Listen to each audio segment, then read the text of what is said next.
El presidente Lagos, el hombre más importante de la oposición, figura esencial del Partido Socialista, dice: yo no puedo ser candidato. ¿Por qué? Porque eso no lo va a tolerar Pinochet. ¿Qué hacemos? Búsquense otro. Vamos a mirar al de la democracia cristiana, que es pasable. Escogen al de la democracia cristiana y ganan las elecciones. Eso es lucidez. Entonces tú sugerirías, por ejemplo, Ajá. un nombre como el señor Caleca. Absolutamente sí. ¿Y en qué momento cobro yo, que soy la dueña de la popularidad en este momento? En el momento en que me ponga a negociar con Andrés Caleca. La política y las grandes decisiones no las toma el colectivo, no las toma el bravo pueblo de su patraña.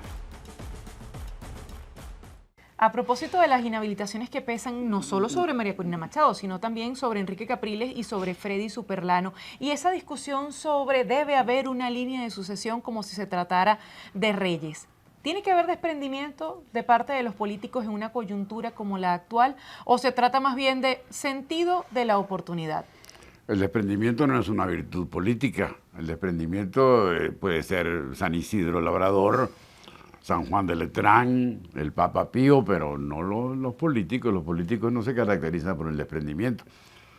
Lo que se le puede pedir a los políticos es que lean adecuadamente la realidad y que después de esa lectura tomen una decisión oportuna. Hay dos entendimientos de esa situación históricos. Los moralistas castellanos, especialmente Saavedra Fajardo y Maquiavelo. Saavedra Fajardo, en un libro muy importante del siglo de oro, El político Fernando, dice que lo fundamental es la abnegación. Maquiavelo, más famoso evidentemente y más importante que Saavedra Fajardo, dice todo lo contrario. Aquí la abnegación no tiene importancia, no se trata del altar, se trata de los negocios públicos, y los negocios públicos se manejan acertadamente partiendo de entender los negocios públicos.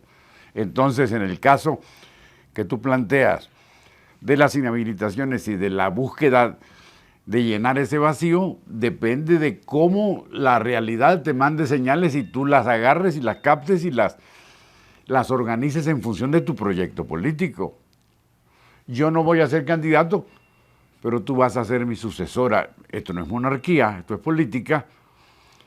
La política tampoco tiene sucesión la monarquía. La república es debate, la monarquía es imposición. De manera que todo eso choca con la posibilidad de que la abnegación o el desprendimiento estén presentes en este negocio. Pero tenemos ejemplos históricos en nuestro país de figuras que se hayan decidido retirar porque la coyuntura no le permitía estar allí en ese momento y era mejor guardarse para después. No sé si mejor guardarse para después, pero la posibilidad de tener un referente nuestro que lee bien las circunstancias y que actúa en consecuencia, hay uno espectacular que es José María Vargas. José María Vargas se comienza a hacer famoso en Venezuela después de regresar de Inglaterra en 1830, un poco antes, 1827, por su actividad intelectual, por su trabajo con empresarios que se están formando, etcétera, etcétera, y entonces la gente comienza a verlo como una posibilidad electoral. Y después de la presidencia de Páez, lo proponen como candidato presidencial y dice: ustedes se volvieron locos, yo no puedo ser candidato presidencial. ¿Por qué? Pues yo no sirvo para eso, yo soy médico. Y tengo algunas ideas sobre el desarrollo del país, pero hasta allí yo no puedo ser candidato, pero además yo no puedo competir. Fíjate cómo está leyendo perfectamente bien la realidad, o él cree que la está leyendo bien. Yo no puedo competir con las figuras dominantes de este proceso, que son los militares. Yo no puedo competir con Carlos Sublet, favorito de Páez. Yo no puedo competir con un héroe de la independencia como Santiago Mariño, o como otro héroe de la independencia como Bartolomé Salón. Por consiguiente, yo no sirvo, búsquense otro. Pero la gente se empeña, y los grupos de empresarios que se estaban formando insisten, crean periódicos electorales para lanzarlo, y entonces él dice: bueno, está bien, si están empeñados yo acepto. Pero aún aceptando, le dice a los electores: no voten por mí, porque yo no sirvo. Se empeñan. Le manda una carta a su hermano, publica esta carta en el periódico: querido hermano, quiero que le comuniques a la sociedad venezolana que yo no sirvo para nada, que esta no es la hora de los civiles, que no voten por mí. Y gana la elección. Al doctor Vargas lo eligen en 1835 y en enero del 36 le dan un golpe de Estado. Y tienen que salir los militares que él consideraba fundamentales a guardarle la parte y a colocarlo de nuevo en la presidencia. Él vuelve muy contrariado cuando ve que Páez está disponiendo del país, pese a que él es presidente, y le dice, señores, se acabó, renuncio y me voy. Ese es el primer caso muy importante. Lee la realidad, entiende que están equivocados sus electores, acepta regañadientes y después, cuando la realidad se impone, dice, señores, yo se los dije, me retiro. Y en ese caso es una maravilla. También es saber leer. Pero es saber leer, claro. El que tiene en este momento quizás el mismo ímpetu, pero de ir hacia adelante y de seguir, y se encuentra con un Estado que le va a prohibir todo, ¿debería desprenderse o debería, como dice la misma María Corina Machado, para volverla a nombrar, llegar hasta el final? ¿O ese final también debería depender de toda la coyuntura, de saber leer el momento y de decir, como te acabo de mencionar, yo me guardo para la próxima, porque este no es mi momento? Aquí tu comentario requiere de una respuesta inmediata. ¿Y quién sabe cuál es el final? El final lo decreta usted, señora. El final está escrito en los libros, no, el final no existe. El final dependerá de cómo usted lea las circunstancias y se amolde a ellas. Ese es el problema. O debe esperar o debe tomar decisiones con sus pares, en la medida en que los desafíos de la realidad la vayan llamando, la vayan solicitando. Usted se tiene que esperar. Tú me decías ayer cuando preparábamos el programa y hablábamos de la posibilidad de hacer este tema, te referías al ejemplo del chileno Lagos, ¿no es cierto? Ajá, Ricardo Lagos. El presidente Lagos, el hombre más importante de la oposición, figura esencial del Partido Socialista, dice, yo no puedo ser candidato. ¿Por qué? Porque eso no lo va a tolerar Pinochet. ¿Qué hacemos? Búsquense otro. Vamos a mirar al de la democracia cristiana, que es pasable. Escogen al de la democracia cristiana y ganan las elecciones. Esa es lucidez. Es que el señor era sabio. El señor tenía experiencia, sabio de los sabios, tenía experiencia política y estaba leyendo adecuadamente la situación. Entonces, ¿sabes quién fue espectacular leyendo las situaciones? La antirrepública o la representación de la antirrepública, el general Gómez. El general Gómez espera a su momento preciso. Castro lo insulta, lo ningunea y él, callado, acepta aquello. Se va del poder, lo nombra a él de comodín y él acepta aquello callado. Comienza un movimiento que se llama la aclamación de Cipriano Castro y él acepta la aclamación de Cipriano Castro. Se corre el rumor de que lo van a matar en un movimiento que se llamó La Conjura y él se va a su finca calladito esperando su oportunidad. Este es un idiota, dice Castro, lo voy a dejar encargado del poder mientras yo vuelvo porque me voy a operar a Alemania. El señor que iba a volver no volvió nunca más y el general Gómez gobernó durante 27 años. Te estoy hablando de 3 años, de 1905 a 1908, Gómez leyó perfectamente las circunstancias y se aprovechó de ellas. Gómez era teólogo, filósofo, doctor en historia, abogado y jurisconsulto. No, era un palurdo, manejador de haciendas en La Mulera. Pero sabía leer. Aquí no es problema de diploma. El diploma no te garantiza la posibilidad de... La experiencia política o el saber leer y ver. El saber leer, el entender la naturaleza humana, sin ser psiquiatra ni nada por el estilo. Eso es lo que la historia nos dice. Eso es lo que la historia nos dice. Por consiguiente, quien imponga desde ahora un proyecto inamovible, me refiero a los precandidatos o los que figuran en las primarias, están perfectamente equivocados. Claro, pero también cualquiera te podría decir, bueno, pero es que no podemos jugar todo el juego que nos ponga el gobierno, las reglas que nos pone el gobierno, el candidato que nos escoja el gobierno, no podemos hacer todo lo que el gobierno quiera. Hay que desafiar, hay que mostrar rebeldía. Bueno, que lo hagan. ¿Y cómo lo hacemos? Pues ellos es problema, ese también es un asunto, que ese es un problema de ellos, no es problema de Adriana Núñez Rabajal ni de Elías Piña Iturrieta. Hay que acostumbrarse a una realidad. La política y las grandes decisiones no las toma el colectivo, no las toma el bravo pueblo, eso es patraña. Un selecto grupo llamado vanguardia es la que determina a través de su experiencia y de su lucidez qué se va a hacer. Bueno, esa vanguardia es la que tiene que tomar una decisión.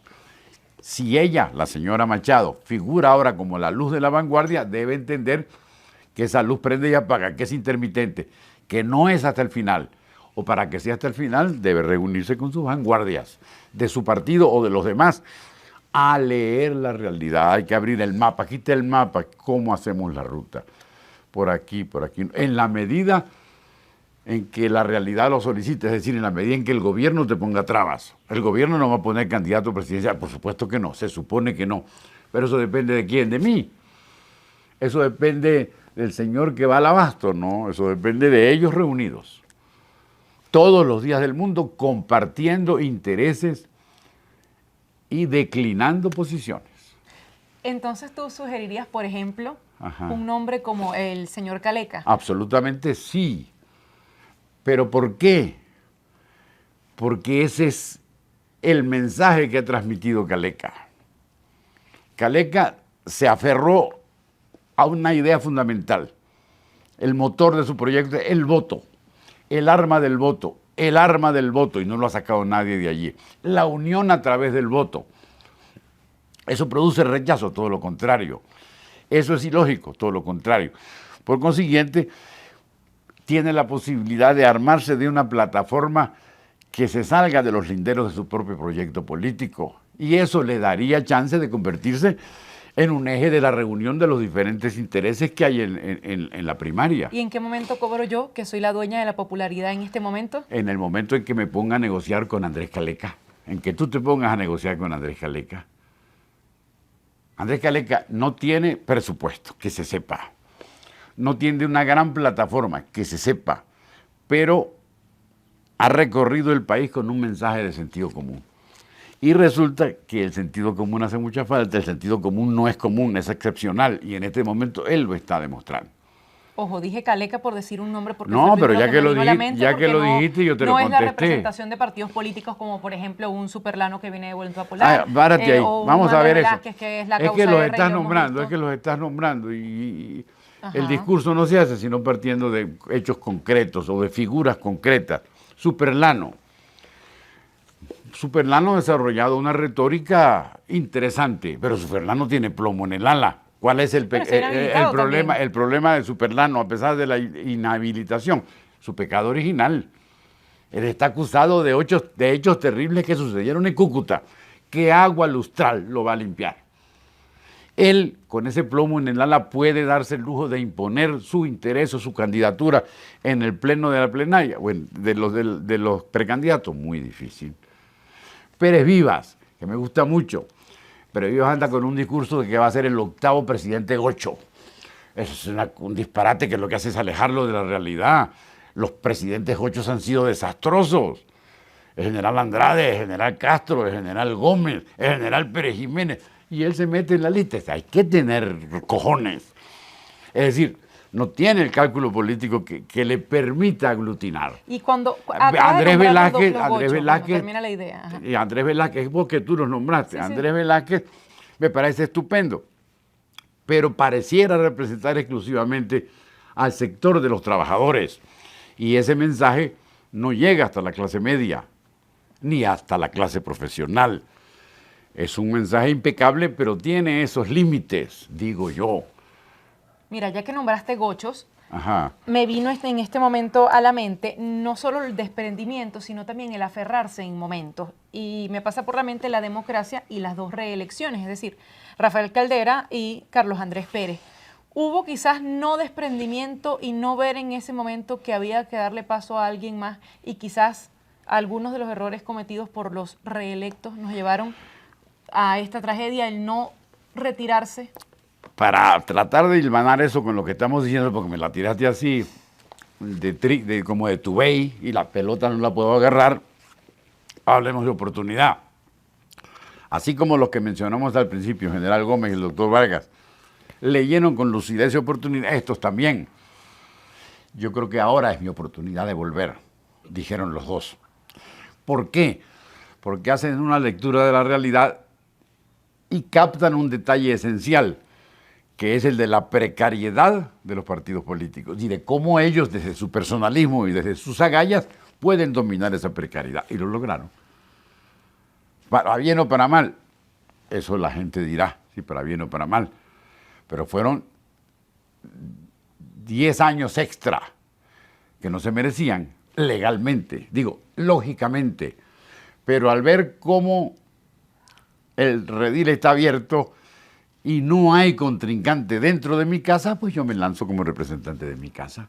Entonces aquí hay un problema de lectura de la oportunidad, pero esa lectura para esa lectura de la oportunidad fue fundamental el reconocimiento de la existencia de la debilidad o de la fragilidad de Acción Democrática y también del partido COPEI, va por ahí. Claro, ahí vieron la oportunidad, pero como ya nos toca cerrar, ¿qué pasa cuando un aspirante, un político, alguien decidido quizás a hacer la historia, no entiende el momento?